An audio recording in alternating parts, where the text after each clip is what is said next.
Of all the processes in an oil refinery, the most important is distillation. It is the first step in turning crude oil into usable products. The process depends on boiling. When water is heated, its temperature rises to 212 degrees Fahrenheit and stays there. This temperature is its boiling point, and once it has reached it, the water won't get any hotter. From this point on, the heat is used to change the water into steam, turn liquid into vapor. As soon as the steam cools below the boiling point, it turns back into water. The vapor condenses.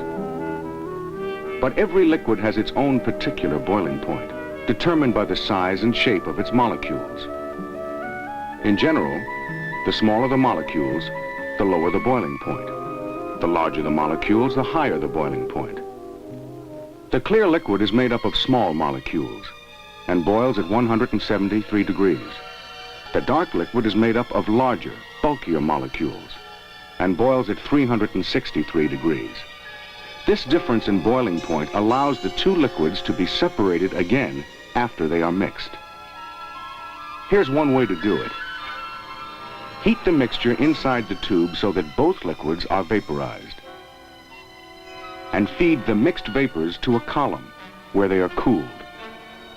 Near the bottom, the vapors are cooled to just below the boiling point of the dark liquid.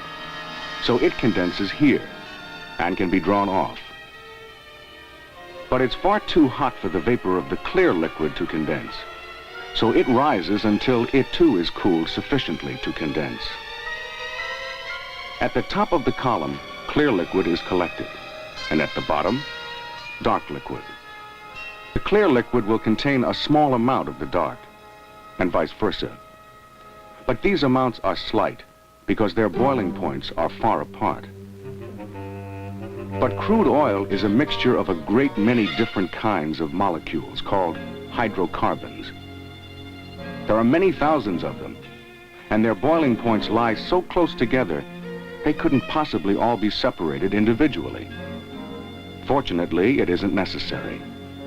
Instead of regarding crude oil as a mixture of individual hydrocarbons, they are lumped into groups, each covering a range of boiling points. In oil refining, these groups are called boiling fractions, or just fractions. The top fraction goes to make gasoline. The next one, turbine fuel. The next, diesel fuel and home heating oil. The rest either goes to make industrial fuel oil or is separated into more fractions. To help understand the idea of boiling fractions, consider crude oil as a pack of playing cards, all shuffled up.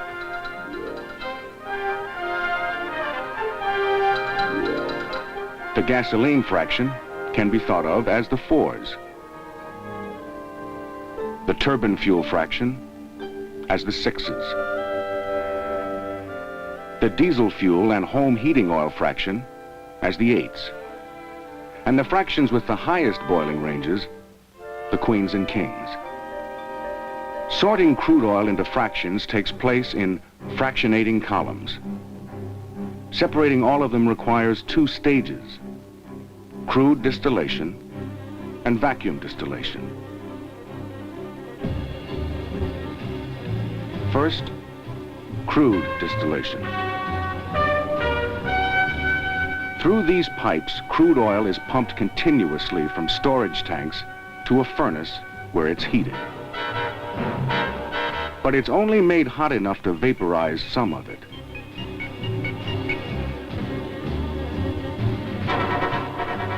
When it reaches the column, the crude oil is a mixture of vapors and liquids. Once inside, vapors and liquids part company. The liquids fall to the bottom. They are the queens and kings and will be dealt with later. Meanwhile, the vapors, the fours, sixes, and eights, rise. As they pass through the tray, they are cooled. When their temperature falls below the boiling range of the heaviest fraction, This fraction condenses on the tray and is withdrawn.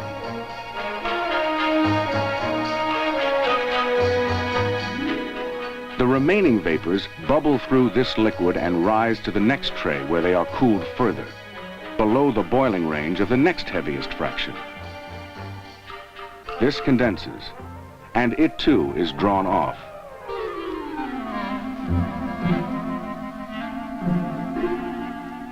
The vapor that's left is drawn off the top of the column and condensed. There are several ways of separating the fractions. One way is to use bubble trays. On each tray inside the column are mushroom-shaped fittings called bubble caps. The hot vapors rise up through the stem and then back down underneath the bubble cap into contact with the liquid on the tray.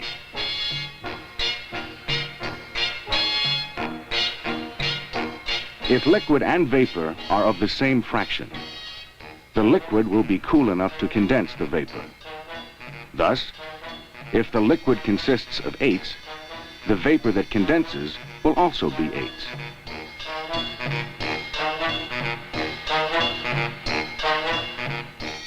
But if the vapor is of a lighter or lower boiling fraction, it will find this liquid too hot to condense in. So it will bubble through and rise to the next tray still as vapor. If the liquid consists of 8s, these bubbles will be 6s and 4s.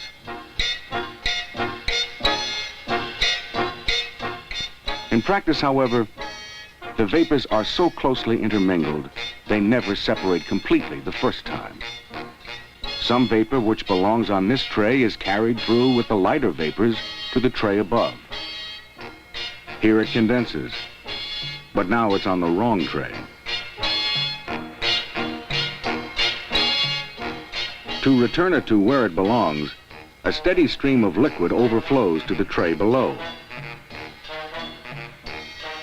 Since this tray is hotter, the 6s that come down are re-vaporized and again rise to the next tray. But it is the right temperature for the 8. This time, it stays condensed.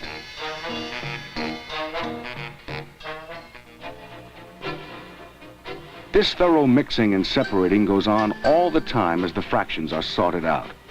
Liquids falling and vapors rising, all the way to the top. At the top of the column, it's coolest, and only the lightest fraction is left, the 4s. This vapor is condensed, but it still contains stray 6s. So here too, a steady stream is returned to the tray below. The 6s remain in the tray, and the lighter 4s are re-vaporized.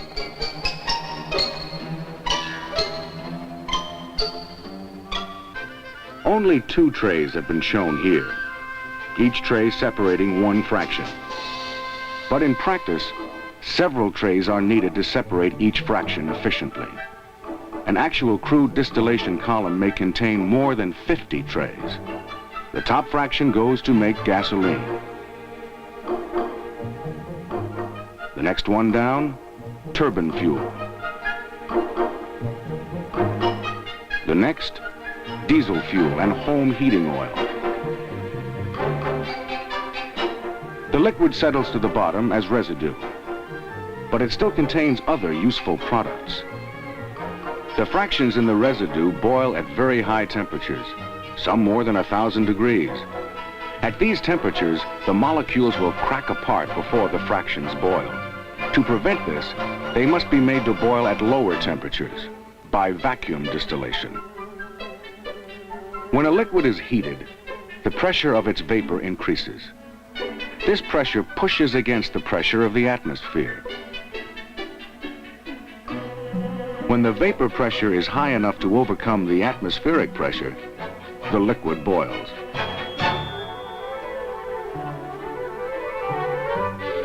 But the atmospheric pressure on the liquid can be reduced by pumping out some of the air and creating a partial vacuum in the flask.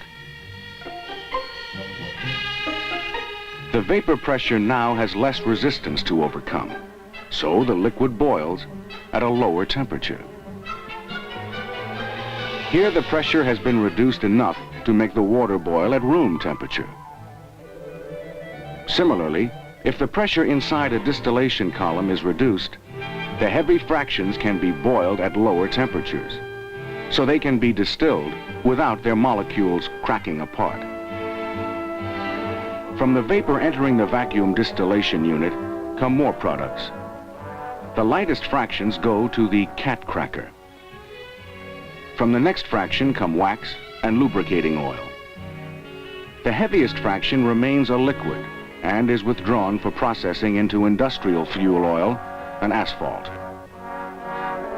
Distillation is the key process in a refinery. But distillation alone isn't enough. For one thing, the gasoline that's distilled directly from crude oil, called straight-run gasoline, by itself is not high enough octane for the modern car. For another, when enough gasoline, turbine fuel, and diesel fuel are distilled, a lot of heavy fuel oil is produced as well. By using another process, cracking, heavy oil can be converted into high-octane gasoline. Heavy oil is made up of molecules that can be represented like this.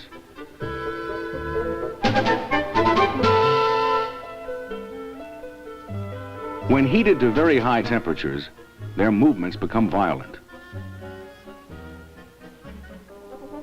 Eventually, they shake apart or crack.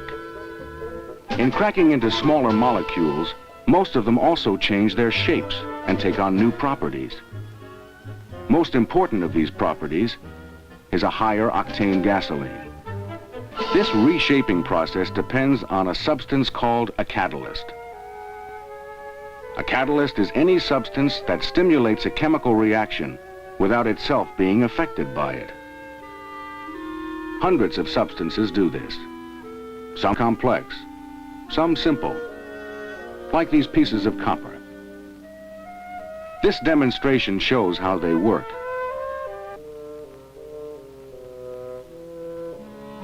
These two liquids normally react very slowly when mixed together.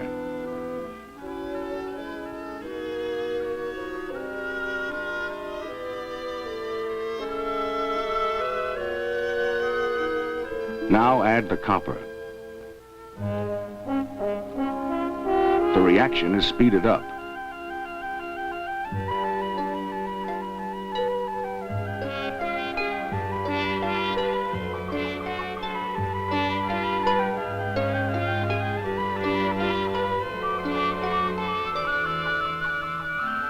When the reaction is complete, the catalyst is unchanged and can be used again.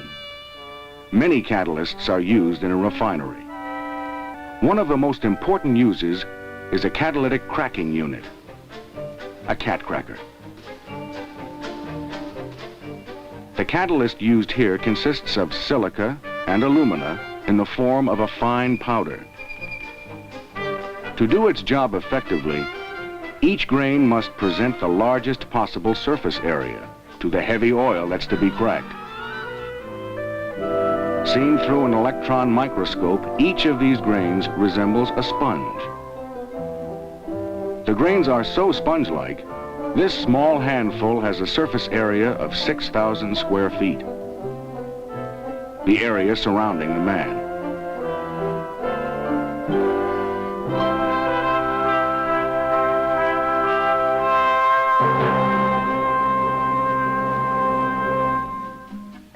The catalyst also has to circulate freely in the cat cracker, and to do this it must be made to behave like a liquid. At rest, the powder is a solid mass and will support a metal object. But if gas or vapor is blown through it, it's churned up or fluidized.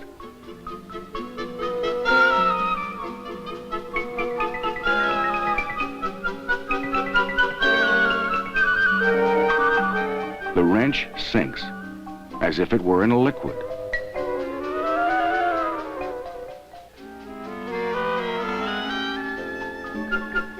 To do its work in the cat cracker, the catalyst must be heated to more than 1,000 degrees. Then, at the base of the unit, hot catalyst and heavy oil meet, and cracking begins. The heavy oil is immediately vaporized, and the vapor in turn fluidizes the catalyst. This mixture rises to the reactor. Here, the heat and the catalyst complete the cracking reaction.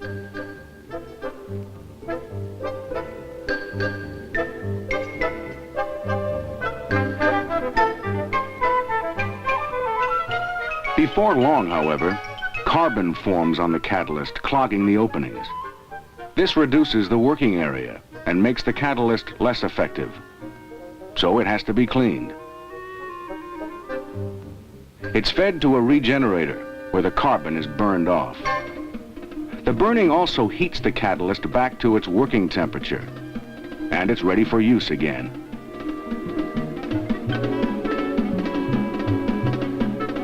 This is the cycle of the cat cracker.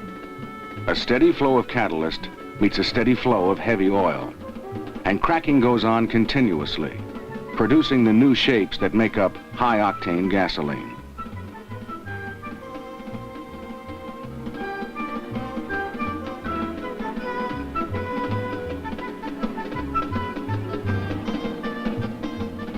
Besides gasoline, cracking produces petroleum gases and diesel fuel.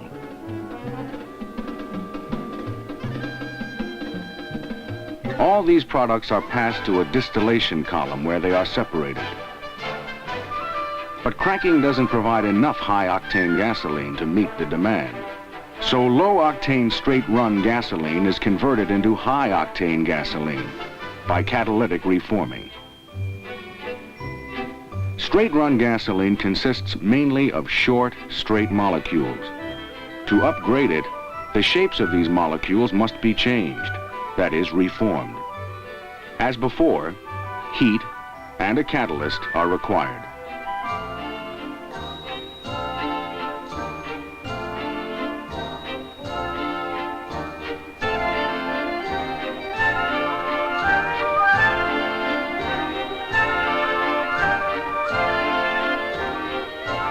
And again, high-octane gasoline is produced.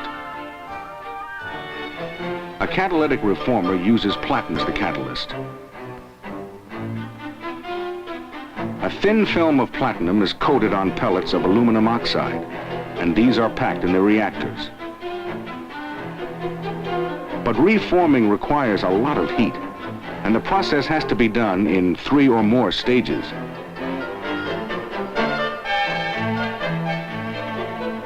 The straight-run gasoline is heated to more than 900 degrees and fed into the first reactor as vapor. As it passes through the catalyst, reforming begins.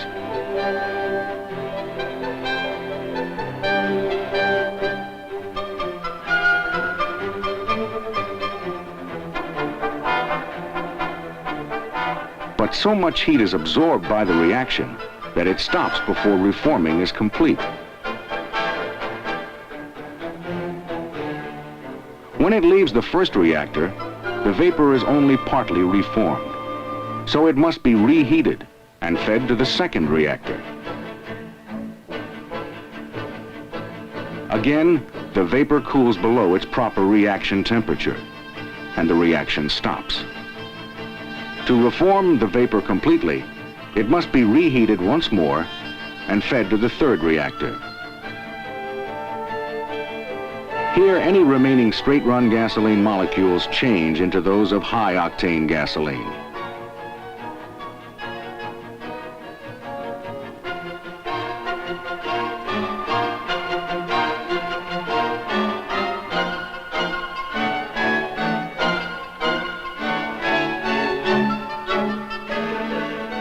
During most of these reactions, a lot of hydrogen is released.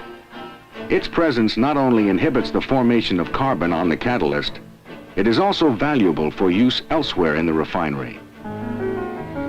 These, then, are the principal refining processes: crude distillation and vacuum distillation, which separate crude oil into various products; cracking, which converts heavy oil into high-octane gasoline, and reforming, which converts straight-run gasoline into high-octane gasoline.